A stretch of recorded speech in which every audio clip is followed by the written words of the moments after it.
بسم اللہ الرحمن الرحیم۔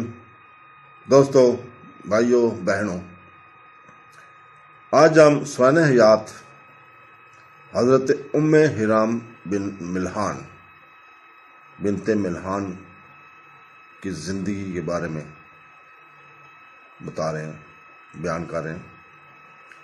حضور پاک صلی اللہ علیہ وسلم نے ایک مرتبہ فرمایا، میری امت میں سے ایک لشکر سمندر پر اس طرح چلے گا جس طرح بادشاہ اپنے تخت پر بیٹھتا ہے۔ ام حرام نے اس سے پوچھا کہ کیا وہ ان میں سے ہوں گی؟ حضور پاک صلی اللہ علیہ وسلم نے جواب دیا کہ وہ ان میں سے سب سے آگے ہوں گی۔ ام حرام ایک شریف خاندان سے تھیں۔ ان کی بہن انس بن مالک کی والدہ تھی۔ اس کے دو بھائی حرام بن ملحان اور سالم بن ملحان نے بدر اور احد کی جنگوں میں حصہ لیا۔ ان کا تعلق ایک اور معزز صحابی ابو طلحہ رضی اللہ تعالیٰ عنہ سے بھی تھا۔ ان کے شوہر کا نام عمرو بن قیس بن زید تھا۔ ان کا بیٹا قیس بن عمرو بن قیس تھا۔ یہ رسول پاک صلی اللہ علیہ وسلم کے دو نامور صحابی تھے جو بدر کی جنگ میں شہید ہوئے تھے۔ اپنے شوہر کی وفات کے بعد انہوں نے عبادہ بن صامت سے شادی کر لی، جو مسلم فوج کے ایک معزز جنرل تھے۔ اس نکاح سے ان کا ایک بیٹا محمد بن عبادہ بن صامت پیدا ہوا۔ سخاوت، فیاضی اور قربانی کا جذبہ اس عظیم خاتون کی فطرت کا ایک فطری حصہ تھا۔ ان کی آرزو تھی کہ وہ اسلام کی راہ میں شہید ہو جائیں، اور اس بزم اور خواہش کے حصول میں انہوں نے کوئی کسر نہ اٹھا رکھی۔ وہ مدینہ منورہ کے نوآ میں قبا کے چھوٹے سے قصبے میں رہتی تھی۔ جب رسول پاک صلی اللہ علیہ وسلم نے مدینہ منورہ کی طرف ہجرت کی تو آپ آگے بڑھنے سے پہلے آرام کے لیے قبا میں رک گئے۔ وہ انصار میں سے پہلی خواتین تھی جنہوں نے نہ صرف اسلام قبول کیا بلکہ اس کا اعلان بھی کیا، اور انہوں نے ایسا ہی رسول پاک صلی اللہ علیہ وسلم کی ہجرت سے پہلے کیا تھا۔ ام حرام بہت عقل مند اور متوازن انسان تھی۔ خدا سے ڈرنے والی، عادل، پرہیزگار تھیں۔ وہ انصار کی عورتوں میں بہت بلند مقام پر فیض تھی۔ رسول پاک صلی اللہ علیہ وسلم اکثر ان کے گھر تشریف لے جاتے اور تھک جاتے تو وہیں آرام فرماتے۔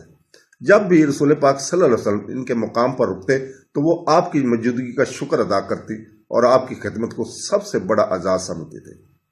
انس بن مالک رضی اللہ تعالیٰ عنہ بیان کرتے کہ ایک مرتبہ وہ اپنے گھر میں تھے جب رسول پاک صلی اللہ علیہ وسلم تشریف لائے۔ ان کی ماں اور بہن بھی ساتھ تھیں۔ آپ صلی اللہ علیہ وسلم نے انہیں ایک خوبصورت تحفہ دیا۔ جب آپ رسول پاک صلی اللہ علیہ وسلم نے اٹھنے کے لیے کہا، آپ ان کی خصوصی نماز پڑھائیں گے۔ یہ فرض نمازوں میں سے کسی ایک کا وقت نہیں تھا۔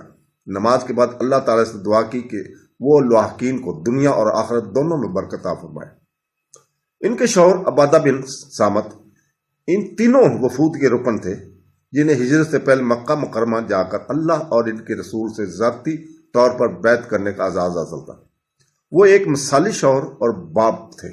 وہ عبداللہ بن عمرو کے پیارے باپ تھے جو ام حرام کے ہاں ان کے پہلے شوہر سے پیدا ہوئے تھے۔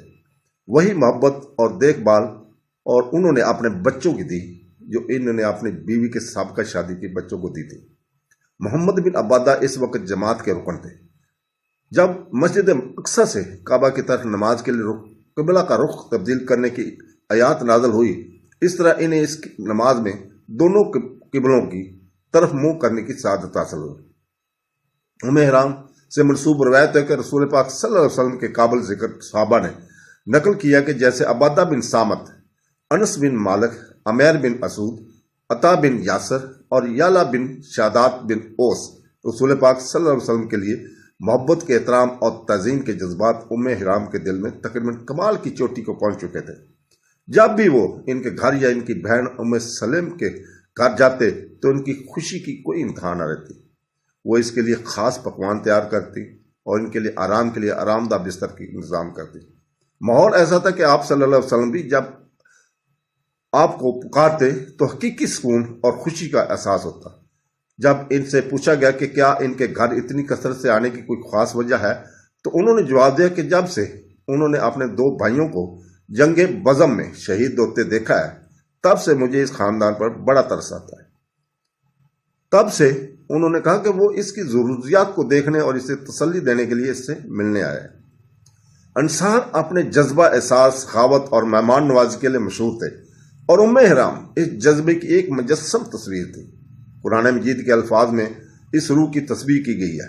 اللہ تعالیٰ نے سورہ حشر آیت نمبر 9 میں فرمایا، اور جن لوگوں کے ان سے پہلے ہجرت کرنے والوں کے گھر مدینہ میں تھے اور وہ ایمان لے آئے تھے، وہ ان لوگوں سے محبت کرتے ہیں جو ان کی طرف ہجرت کرتے ہیں، اور ان کے سینوں میں جو کچھ انہیں دیا گیا اس پر حسد نہیں رکھتے، اور انہیں ہجرت کرنے والے تو اپنے اوپر ترجیح دیتے ہیں حالانکہ وہ اس کے محتاج نہ تھے، اور جو شخص اپنے حرص سے بچ گیا وہی فلاح پانے والے ہیں۔ تو دوستو، انصار کی طرف سے مہاجرین مکہ کے لیے جو ہمدردی، سخاوت اور قربانی کا مظاہرہ کیا گیا، اس سے اللہ اس قدر خوش ہوا کہ اللہ تعالیٰ نے اپنے قرآن میں ان کے بے لوث کردار کو ہمیشہ کے لیے امر کر دیا ہے۔ غرض کہ اس مظاہرے میں مرد یا عورت میں کوئی فرق نہیں تھا، اور ایسا لگتا تھا کہ ام حرام کو روح کی اس مخصوص سخاوت سے زیادہ مقدار میں برکت ملی ہے۔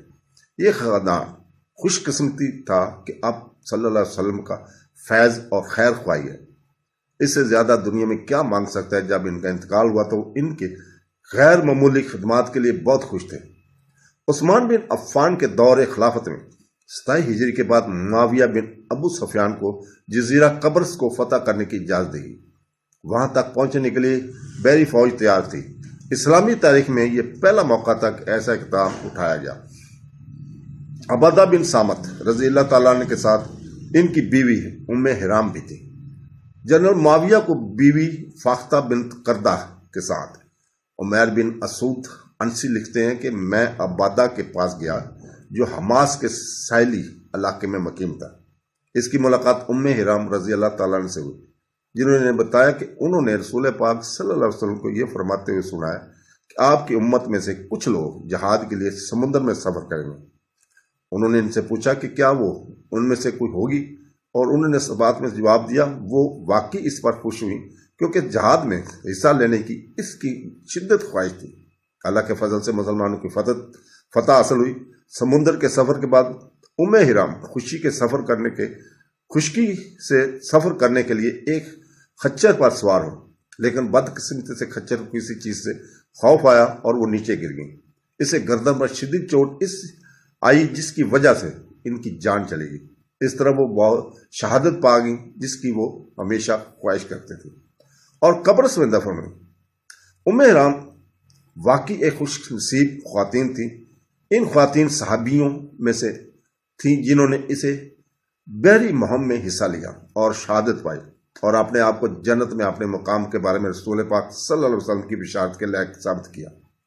انہوں نے اپنی زندگی زمین پر ایک قابل تعریف خاتون کے طور پر گزاری، اور اسلام کے پہلے بحری منصوبے کی شہید کی حیثیت سے ایک اچھی زندگی گزارنے کا بہترین انعام حاصل کیا۔